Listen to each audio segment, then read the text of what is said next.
Hello friends, welcome back to my channel career है plan. तो friends, आज की वीडियो में बात करने वाले हैं बी फार्मा के बारे में। जानेंगे फुल इन्फॉर्मेशन कि बी फार्मा कोर्स किस तरीके से किया जाए और बी फार्मा होता क्या है। ठीक है, उसके बाद हम जानेंगे कि इसमें एलिजिबिलिटी क्राइटेरिया क्या क्या होती है, कुछ इस कोर्स को करने के लिए हम एलिजिबल है या नहीं है। देन हम लोग जानेंगे एडमिशन प्रोसीजर कैसे होता है बी फार्मा कोर्स करने के लिए। उसके बाद हम लोग जानेंगे बी फार्मा कोर्स की फ़ी कितनी होती है, कोर्स की ड्यूरेशन कितनी होती है। देन हम लोग जानेंगे एग्ज़ाम पैटर्न कैसे होता है, बी फार्मा का एग्ज़ाम हम लोग किस तरीके से क्रैक करें और अच्छे से अच्छे कॉलेज में एडमिशन ले, तो एग्ज़ाम पैटर्न हम लोग जानेंगे। उसके बाद हम लोग जानेंगे जॉब और स्कोप क्या है इन फ्यूचर इस कैरियर के बारे में। ठीक है, यानी कि बी फार्मा में इन फ्यूचर में जॉब क्या रहेगा और आने वाले फ्यूचर में इसका स्कोप क्या होने वाला है। ठीक है, देन हम लोग जानेंगे इसमें सैलरी क्या है, बी फार्मा के अंदर में सैलरी कितनी मिलती है, कितनी हाईएस्ट सैलरी तक जाती है। उसके बाद हम लोग जानेंगे हायर एजुकेशन के लिए किस तरीके से हम लोग फॉरेन कंट्री जाके या फिर इंडिया में भी हायर एजुकेशन ले सकते हैं। तो फ्रेंड्स, बी फार्मा के बारे में आपको सारा का सारा इन्फॉर्मेशन देने वाला हूँ इस वीडियो के अंदर में, तो शुरू से लेकर आखिरी तक बने रहो।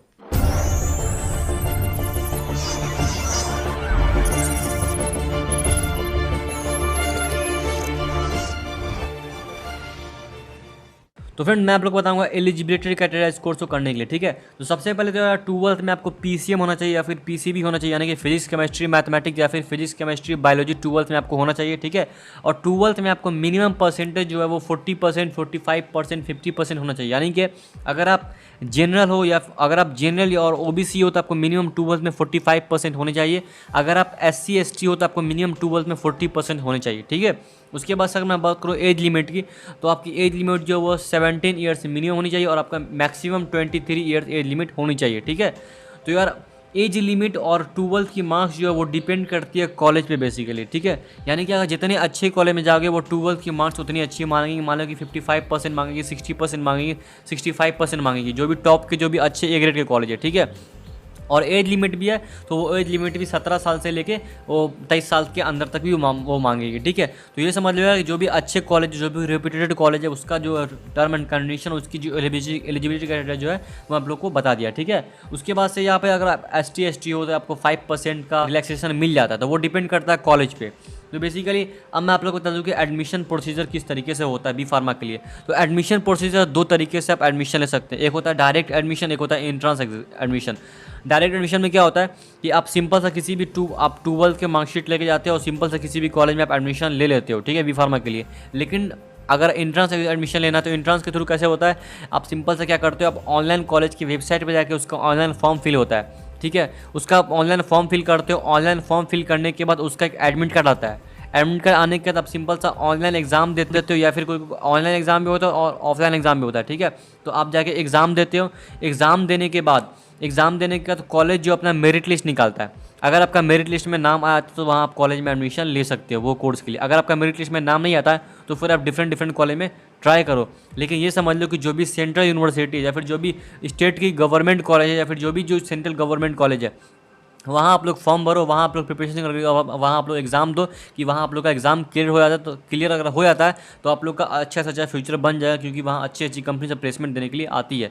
उसके बाद अगर आपको गवर्नमेंट कॉलेज में अगर आपको एडमिशन नहीं मिलता है तो जो भी टॉप के जो भी अच्छे बेस्ट प्राइवेट कॉलेज है वहाँ आप लोग एडमिशन ले सकते हो। ठीक है, तो एडमिशन लेने के लिए जो डॉक्यूमेंट्स की रिक्वायरमेंट पड़ेगी, वो आपको 10th और 12th की मार्कशीट चाहिए, आपका डेट ऑफ बर्थ चाहिए, 2 पासपोर्ट साइज फ़ोटो चाहिए और आपका ट्रांसफ़र सर्टिफिकेट चाहिए, उसके साथ आपका आधार कार्ड चाहिए। ठीक है, ये सब डॉक्यूमेंट अगर आपके पास है तो आप एडमिशन ले सकते हो। ठीक है, बी फार्मा के लिए। तो अब मैं आपको बताऊंगा कोर्स ड्यूरेशन और कोर्स फी के बारे में। ठीक है, बी फार्मा क्या है, 4 साल का बैचलर डिग्री कोर्स है। इसमें 8 सेमेस्टर है। ठीक है, 6 महीने के इसमें 8 सेमेस्टर। आप हर सेमेस्टर का एग्जाम देते हो, एग्जाम होने के बाद फिर आप नेक्स्ट सेमेस्टर में प्रमोट हो जाती है। तो इस तरीके से चलता रहता है। ठीक है, तो यार ये ग्रेजुएशन लेवल का बैचलर डिग्री कोर्स है।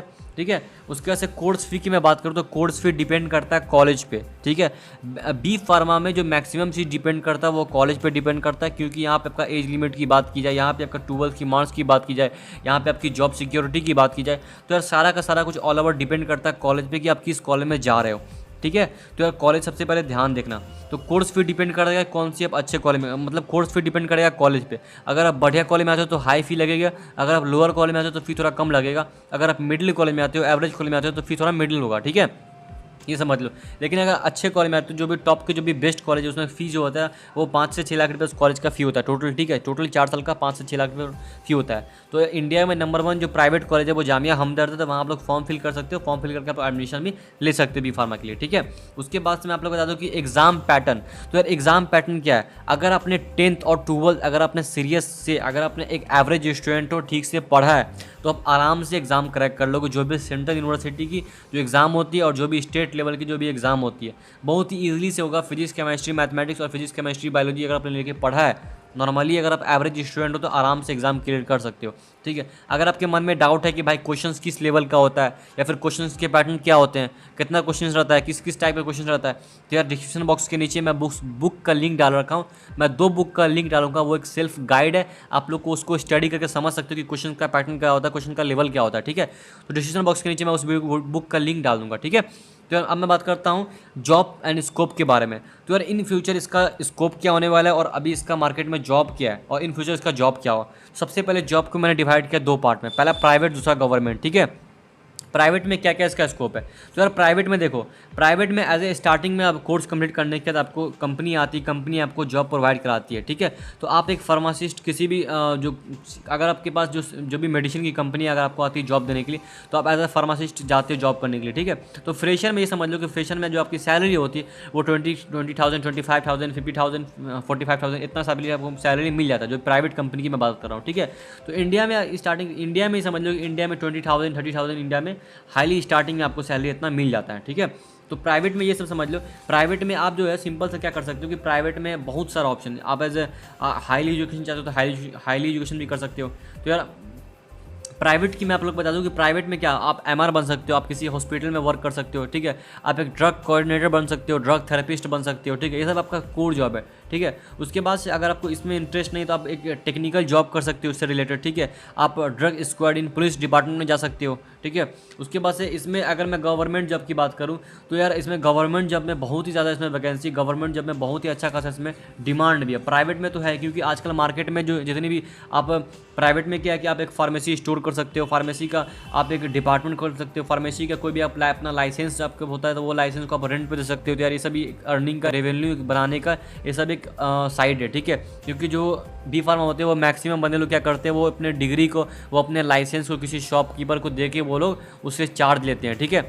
यानी कि 10,000 20,000 रुपये पर मंथ के वो लोग चार्ज लेते हैं। उसका सिर्फ नाम कुछ नहीं, सिर्फ उसका नाम पे लाइसेंस होता है, मेडिसिन का शॉप होता है, ठीक है। तो यार ये सब भी वो लोग बंदे लोग बहुत सारा करते हैं, बहुत ही अच्छा खासा पैसा कमाते हैं वो लोग सिर्फ साइड से, ठीक है।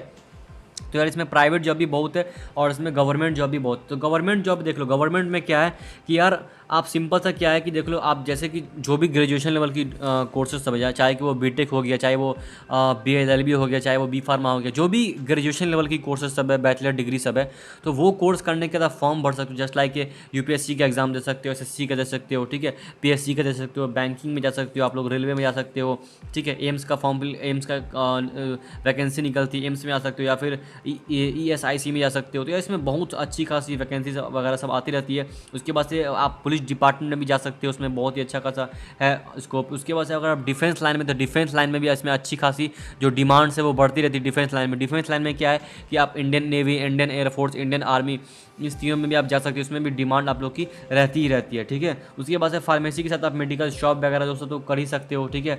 उसके साथ साथ अगर आपके पास, अगर आपको मन है नहीं यार आपको ड्रग UPSC फेस करके ड्रग इंस्पेक्टर बना, तो ये भी एक बहुत ही रेपुटेटेड जॉब है, ठीक है। और अगर मैं बात करूँ कि जैसे कि अगर आप सेंट्रल जो जितनी सेंट्रल जो गवर्नमेंट की जो वैकेंसी निकलती है या फिर जो भी स्टेट गवर्नमेंट की जो वैकेंसी निकलती है, तो यार जो भी सेंट्रल लेवल की जॉब हो गई या फिर जो भी स्टेट लेवल की जॉब हो गई, तो यार वहाँ भी आप लोग फॉर्म फिल कर सकते हो, वहाँ भी एग्जाम देकर वहाँ भी जॉब ले सकते हो। तो फ्यूचर में इसका बहुत ही अच्छा खासा स्कोप बन सकते हो, ठीक है। अगर मैं बात करूँ हाईली एजुकेशन की यार, तो हाईली एजुकेशन में आप आराम से बी फार्मा करने के आराम से M फार्मा कर सकते हो, यानी कि मास्टर ऑफ फार्मेसी कर सकते हो, ठीक है। MBA कोर्स कर सकते हो, या फिर आप अगर आप MS कोर्स कर सकते हो, LLB कोर्स कर सकते हो, मेडिकल लॉयर बन सकते हो, ठीक है, मेडिकल जज बन सकते हो। तो इसमें भी बहुत अच्छा खासा मेडिकल जज, मेडिकल लॉयर में भी बहुत ही अच्छी खासी पैकेज होती है, बहुत ही रेपुटेटेड जॉब है, ठीक है। उसके बाद से आप PhD कर सकते हो, साइंटिस्ट बन सकते हो, ठीक है, रिसर्चर बन सकते हो। तो यार रिसर्चर साइंटिस्ट सबका तो सैलरी लाखों में होता है, बहुत ही रेपुटेटेड जॉब होती है। इसमें एक रिसर्चर, एक साइंटिस्ट बहुत ही अच्छा खासा, बहुत ही टॉप लेवल का जॉब है। तो यार आप लोग अगर फॉरेन कंट्री आते हो पढ़ाई करने के लिए तो फॉरेन कंट्री में जा सकते हो पढ़ाई करने के लिए, और फॉरेन कंट्री नहीं तो फिर इंडिया में भी आप लोग पढ़ाई कर सकते हो हायर एजुकेशन, ठीक है। तो हायर एजुकेशन डिपेंड करता है आप पे कि आप कहाँ से करते हो, ठीक है। तो यार मेरे हिसाब से जॉब्स के बारे में अगर आप पूछते हो तो यार प्राइवेट सेक्टर और गवर्नमेंट सेक्टर के यार इसमें जॉब बहुत है, ठीक है। आप एनालिटिक केमिस्ट बन सकते हो, ड्रग इंस्पेक्टर हो गया, मेडिकल थेरेपिस्ट बन सकते हो, टीचर हो गया, प्रोफेसर हो गया यार, आप असिस्टेंट प्रोफेसर बन सकते हो, साइंटिस्ट बन सकते हो, रिसर्चर बन सकते हो, रिसर्चर ऑफिसर बन सकते हो, मैनेजर बन सकते हो, ठीक है, ड्रग टेक्नीशियन बन सकते हो, ड्रग थेरेपिस्ट बन सकते हो। तो यार इसमें बहुत ही पॉपुलर कोर्स है ये, ठीक है, बहुत ही टॉप का कोर्सेज सब है। तो यार आप स्टार्टिंग से एक अच्छे से सही वे से ज्वाइन करो, सही डायरेक्शन से ज्वाइन करो इस कोर्स को, और अच्छा से अच्छा फ्यूचर बना सकते हो उस फील्ड में, ठीक है। तो बी फार्मा बहुत ही अच्छा खासा कोर्स है। अगर आप लोग को चाहते हो तो अच्छा से अच्छा कैरियर बनाना, तो मैंने आप लोग को सारा का सारा कुछ मैं आप लोग को बता चुका हूँ कि यार इसमें एडमिशन प्रोसीजर कैसे होती है, इसमें एलिजिबिलिटी क्राइटेरिया क्या क्या है, कोर्स फी क्या है, कोर्स ड्यूरेशन क्या है, एग्जाम पैटर्न क्या है, जॉब एंड स्कोप क्या है, सैलरी क्या है, उसके बाद हाईएस्ट एजुकेशन के लिए कहाँ कहाँ जा सकते हो आप लोग। तो मैंने आप लोग को सारा का सारा कुछ बता दिया। इसमें क्या है कि फॉरेन कंट्री में सैलरी बहुत ही अच्छी खासी मिल जाती है। इंडिया से अगर बाहर जाते हो कोर्स करने के लिए, इंडिया से बाहर जाते हो अगर आप जॉब करने के लिए, उसमें फॉरेन कंट्री में सैलरी बहुत ही अच्छी खासी मिलती है बी फार्मा वाले लोग को। इसकी बहुत ही रिप्यूटेड कंपनी में लोग, अगर मान लो इंडिया की है तो इंडिया में सिप्ला मेडिसिन की कंपनी हो गई। तो यार बड़ी बड़ी कंपनी सब है जिसमें सैलरी भी आप लोग को अच्छी खासी हाईएस्ट सैलरी मिल जाती है, बहुत ही रिप्यूटेड जॉब है यार। तो जो भी बंदे लोग चाहते हैं कोर्स करना तो कोर्स कर सकते हो। तो यार इसी तरीके से भाई को सपोर्ट करते रहो, क्योंकि मैं आप लोगों को तो इसी तरीके से कैरियर से अपडेटेड आप लोग को अपडेटेड इन्फॉर्मेशन ला के देता रहता हूँ। तो भाई चैनल को सब्सक्राइब करो। आप लोगों को कोई भी कैरियर से रिलेटेड कोई भी क्वेश्चंस कोई भी डाउट तो कमेंट करो। Thank you guys, all the best, have a nice day.